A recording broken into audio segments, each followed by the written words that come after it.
Hey, good morning, everybody. My name is Sharon Nagar. I'm from Broadcom. I'll talk about our Jericho product line and basically how that is revolutionizing the service provider networks. First, a word from the lawyers. Anyone who wants to read this? So basically, in Broadcom, we're investing in three separate product lines because we see the market as very different application requirements for three different segments. So the Tomahawk, basically targeting very high bandwidth, hyperscale fabrics. We have the Trident, which is a more feature-rich device that targets the enterprise market. And then we have the Jericho device, which is our service provider device with carrier-grade feature set. And that's what we're going to talk about in this session, especially about our newest addition to the Jericho line, the Jericho2 and the Ramon device. This is especially interesting these days. You know, everybody in the service provider is talking about 5G networks and how the infrastructure needs to evolve. This is the main target of this type of devices that we have. So again, three different requirements, three different applications. That's why we have three different product lines that support these different needs. So let's talk about Jericho2 and Ramon. So basically, when you talk about a service provider, you want to be able to scale up. You want to be able to support very large systems, to be able to run all the traffic requirements that are needed there. And to do that, you need very robust and efficient building blocks in order to make sure you can build a large system. This is exactly what we're doing with Jericho2 and Ramon. Basically, Jericho2 are the inputs, the interfaces that you guys see when you connect to a network. You have the different ports. That device does all the analysis of the packet, does all the different lookups to find out where that packet needs to go to. And then we need to have the ability to connect many of those in order to build a big system. And with Jericho2, we're talking about a really big system. We're talking about 900 terabits of traffic in a single system. That's more than 2,300 400 gig ports. So how do we connect all these different interfaces into a system? We need some kind of a fabric. The fabric is what we do with the Ramon card, the Ramon device. The Ramon device basically takes the information from a certain interface that comes in, knows how to send it to the next device where it needs to go out. The most important thing in such a system is to keep it low power. You want to be very efficient on the way you build the system. The more efficient you are, the bigger the system you can build. This is why we have the Ramon, which is optimized to just do the movement of the traffic from the import to the output. All the classification, all the understanding where it needs to go, that is being done in Jericho. So it's a very, very scalable solution. As I mentioned, you can go up to more than 900 terabits, but of course you can also have a much smaller system with 48 ports of 100 gig using the same building blocks, getting the best efficient solution in the market, getting the best power possible. Now, this is not something that was invented today.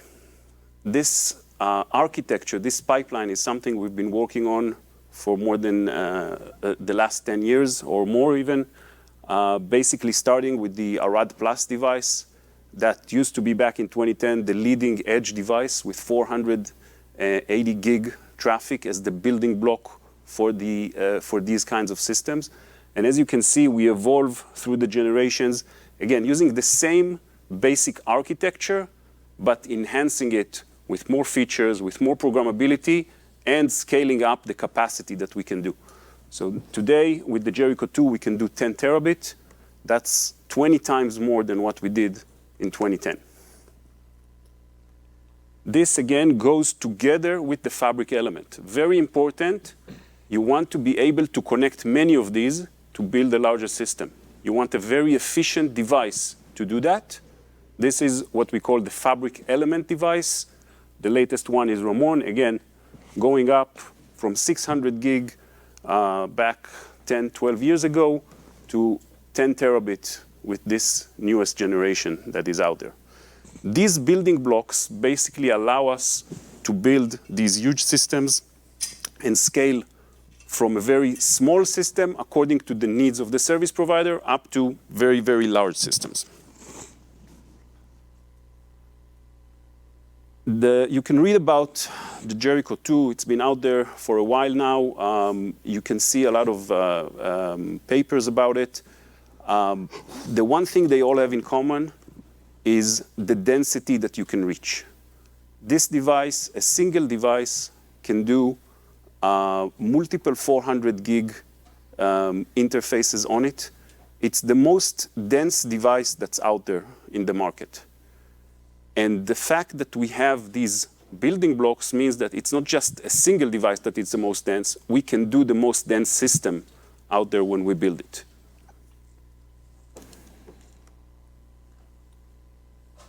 So let's go a little bit into the details on Jericho2 and what's in there. Why is it so advanced? Why is it so innovative?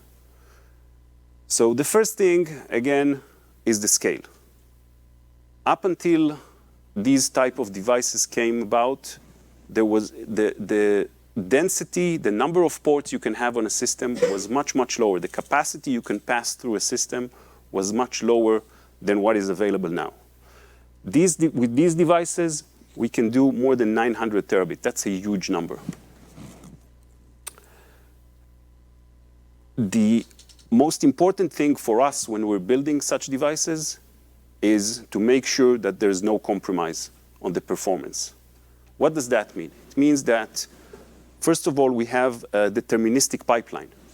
When you get the system, you know what is the traffic capacity you're going to get out of it. It doesn't matter now what you want to add to it. You want to add more features? Fine, we can do it. It's programmable. You can add more features. You're still going to get the same deterministic capacity that we said you're going to get. You want to expand the packet buffer. You now have mismatches of port speeds. You need to buffer some more information before it goes out. No problem. We can expand that using HBMs, which is an external memory that's on the package. It's on the same chip. You want to have a very, very large forwarding table. You want to see the entire internet in your core router. You want to get the full internet addressing. No problem. We have the ability to expand the forwarding tables as much as you want. And of course, you want this device to work. You want the packets to come in, to go out, to be buffered. You want to be able to manage any congestions that you have in the network, especially in these large service provider networks where you have a lot of legacy devices, all kinds of port speeds, all kinds of different type of customers. You want to make sure that you can manage all of that. All of these things you want to do, but you don't want, you want this thing? No, then we only work half the capacity. You want everything to be done with no compromises on the performance. This is what we do with these devices. This is why basically service provider networks are now being redefined, both on the economics, how much does it cost to get these kinds of systems? It's the power, the efficiency of the devices, and also the form factor. We used to have these huge chassis. Now we have much smaller pizza boxes that can do the same thing. So let's look a little bit about the service provider network and what are the special requirements there. So basically, we have a lot of end users, a lot of subscribers. These could be thousands of customers. This could be 10,000. This could be 100,000s of customers. They're all coming in.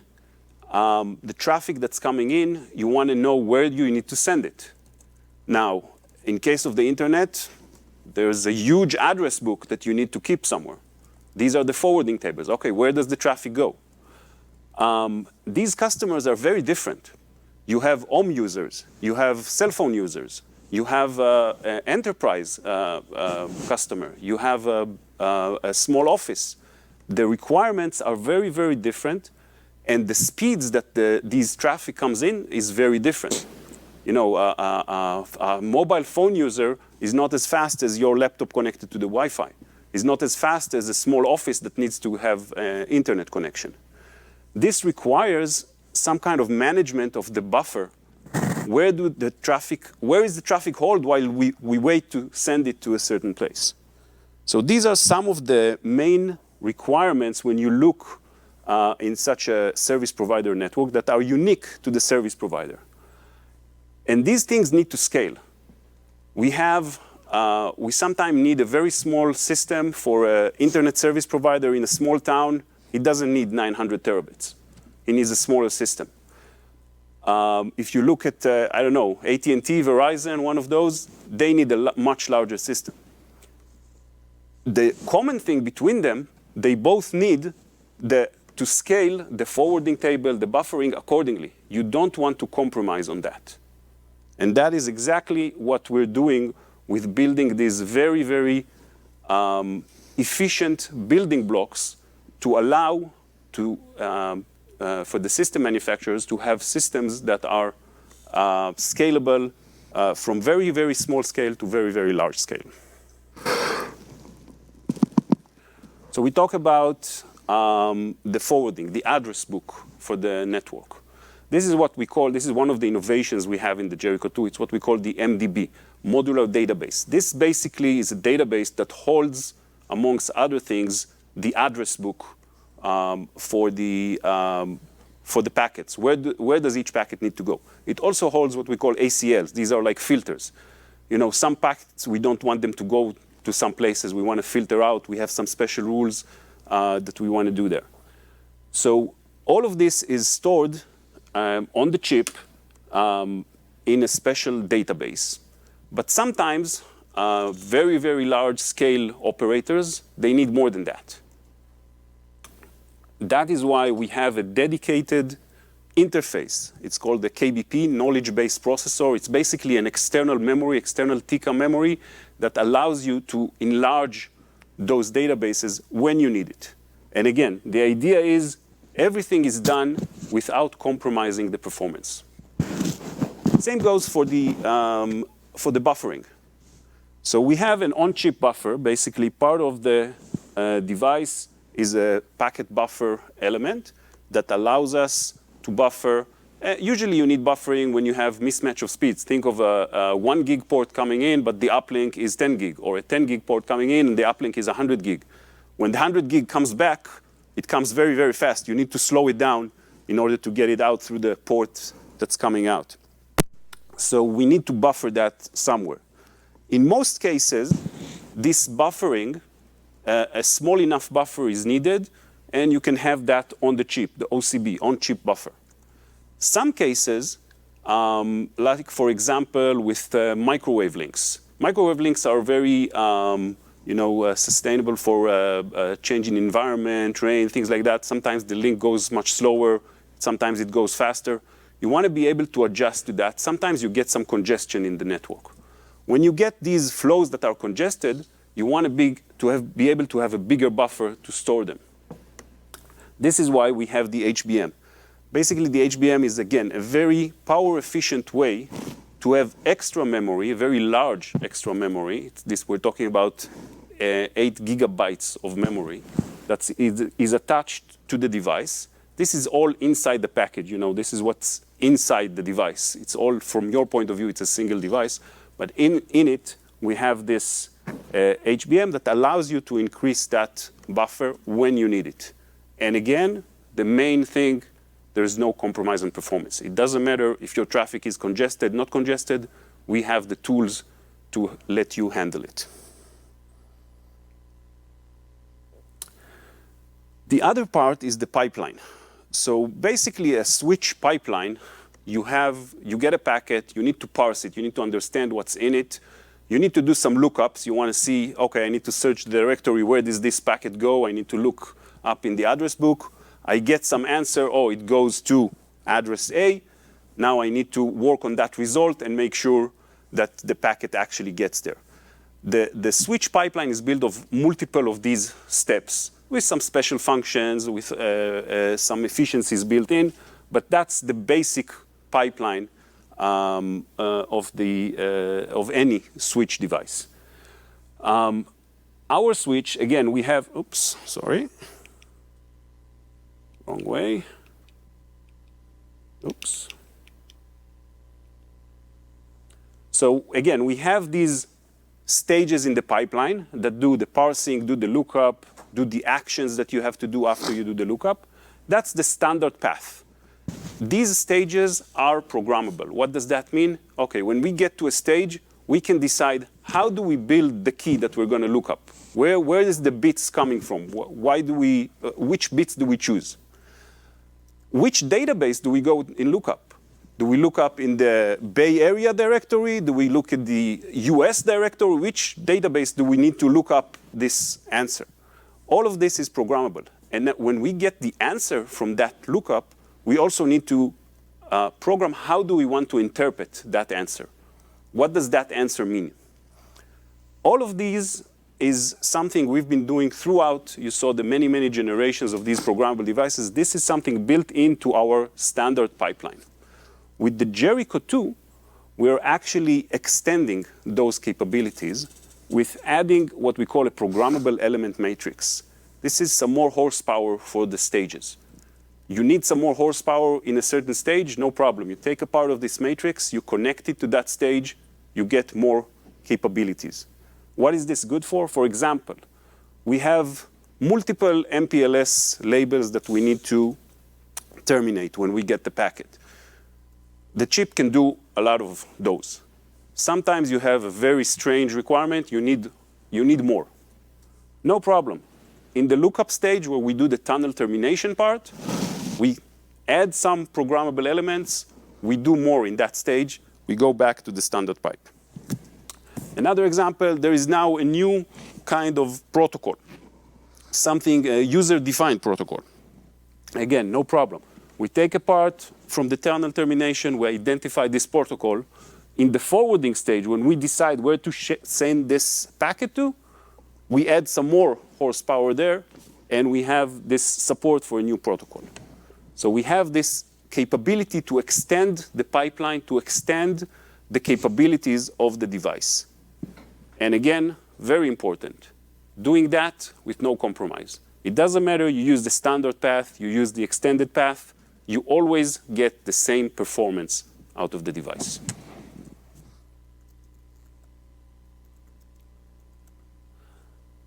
Again, we're talking about a service provider network. This has many different applications built into it, whether it's the aggregation part, whether it's the core that needs to be much larger, whether it's the service provider data center type applications, whether it's the edge application. Many, many different protocols need to be supported, many, many different encapsulations, different tunneling protocols, a lot of legacy devices. All of this are features that are inherently support in the Jericho2. It's not just that it's supported, it is supported via the standard path. On top of all of this, we can extend that. What will that be used for?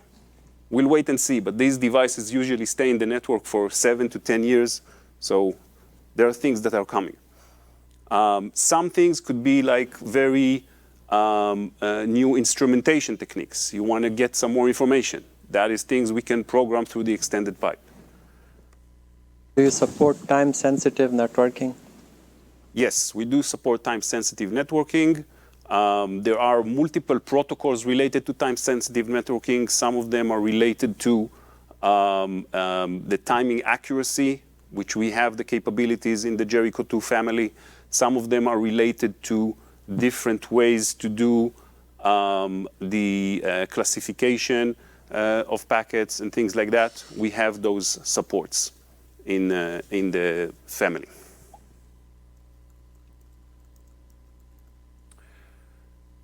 Another innovative part of this device and what gives us the ability to do things without compromising on performance is the ability to have a very flexible deployment scenario.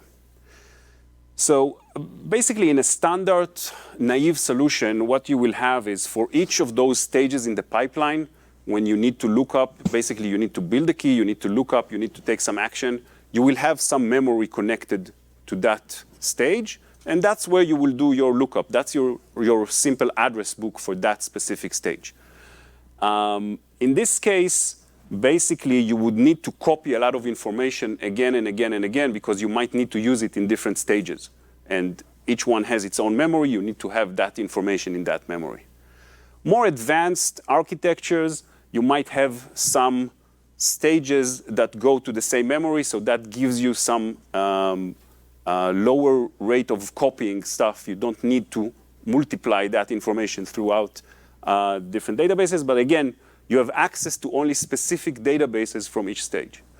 What we did with the Jericho2 is basically have one large memory for all the databases, all the addresses, and all the different stages can connect to that.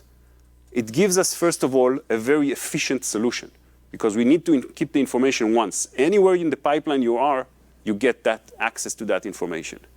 Of course, it's very technologically innovative because we need to have many, many accesses to that same memory structure from many, many different stages in parallel for that to work.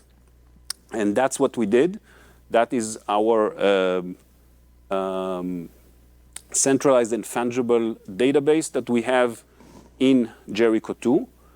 And again, it is part of making the building block very, very efficient to allow for very efficient systems at the end. Another thing that it gives us is also the ability to basically decide what's the size for each database. You can basically turn the knob.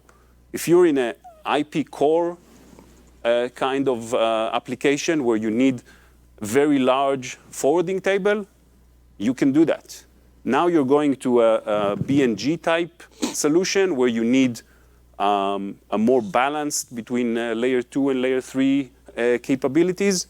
You turn the knob and you get that. And that is totally decoupled from the application or the data plane programming that you already did.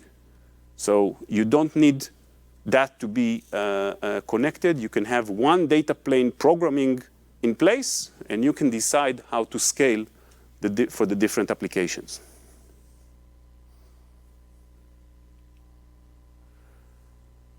These very, very innovative building blocks allows us, on top of that, to still build very, very, very efficient solutions. An example is a 48 by 100 gig line card. You need a single Jericho chip to do that solution. Very, very power efficient, actually the most power efficient solution in the industry. As I mentioned, it's important to be able to scale. You need 400 gig ports, no problem. 36 400 gig ports with only 3 devices. Again, these very, very efficient building blocks allow us to have the most dense solution possible and the most power efficient solution possible. So this is 14.4 terabit on a single line card.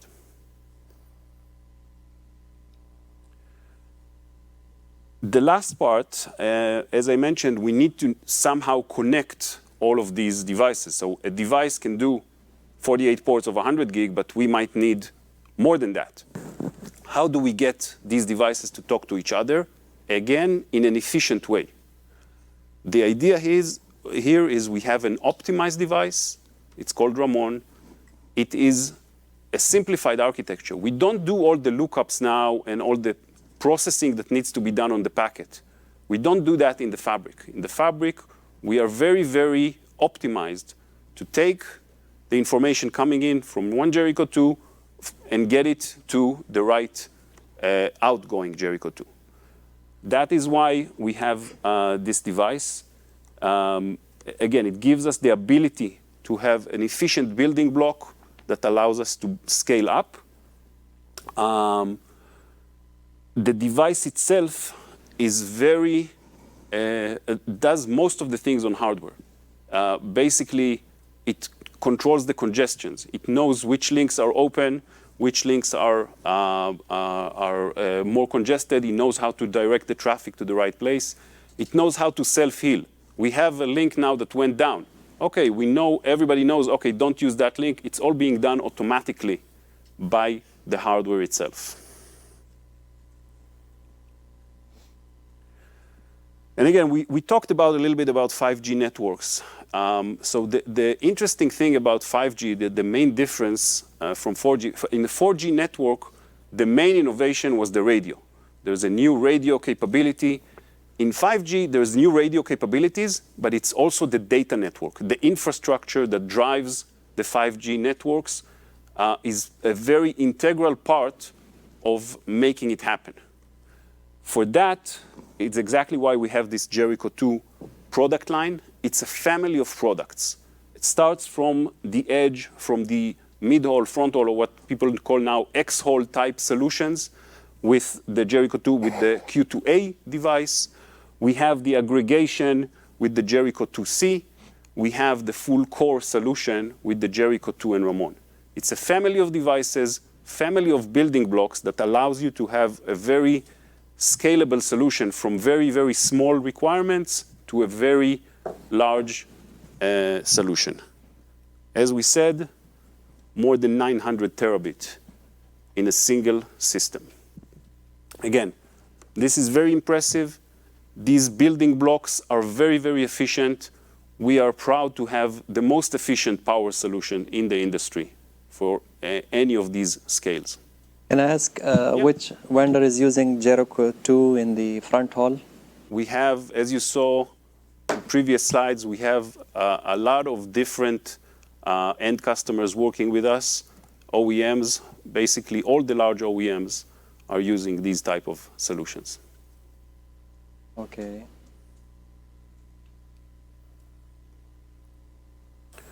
So to summarize, again, the Jericho2 and Ramon, these are the most efficient building blocks in the industry for any service provider network. We pride ourselves that there is no compromise on the performance with these devices. We do exactly as we state. We allow for very flexible deployments. We have all the carrier grade feature set in the device, including the latest capabilities in instrumentation, OEM, all the things that matter for a service provider to make sure that this network runs smoothly. And all of this is done with our amazing switching engineering team that is very predictable on their execution and basically allow for service providers to have their investment protection, because we know that we have legacy devices working with the newer devices going forward to the next generation devices. Well, thank you very much for coming to visit us and for your kind attention.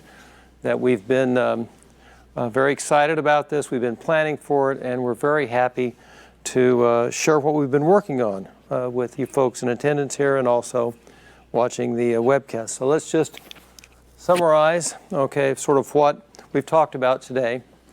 That we view the market that we serve as comprised of three very distinct segments: the enterprise segment, the service provider segment, and the hyperscale data center segment.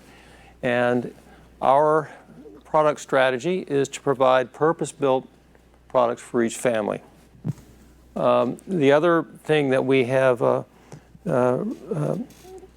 tried to get across is that this is a very disciplined enterprise, that this is all we do. And we build chips to serve these segments, and the ecosystem, we depend on each other inside the ecosystem. That the folks who build the optics and the systems and the software and the folks who deploy it, they all need to know what the schedule is. And we have to meet our commitments both in terms of features and in terms of schedule. And so we're proud to be part of this industry.